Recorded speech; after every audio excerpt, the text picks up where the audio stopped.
নমস্কার।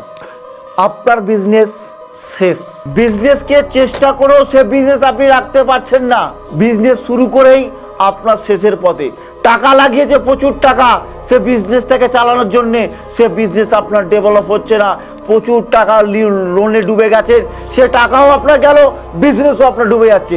পারলেই টোটকাটা করে দেখুন। হ্যাঁ, মণিভাস্কর আপনাদের দিচ্ছে বিনা পয়সায়। কি করবেন? অসত্য যে গাছ আছে তার অগ্রভাগের যে পাতাটা হয় সেই পাতাটা নিয়ে এসে আপনি কি করবেন, ওই পাতাটায় অষ্টগন্ধার কালিতে, ওটা কিন্তু লিখতে হবে অষ্টগন্ধার কালি দিয়ে লিখতে হবে ওং শ্রী রামায় নমো, ওং শ্রী রামায় নমো। এইটা লিখে আপনার ক্যাশ বাক্সে রেখে দিন। চ্যালেঞ্জ দিচ্ছি, আপনার বিজনেস আগের থেকে ডেভেলপ হবেই। এটা মণিভাস্কর চ্যালেঞ্জ দিল। মনে হয় খরচা নেই, করে দেখুন, তারপরে জানাবেন। নমস্কার।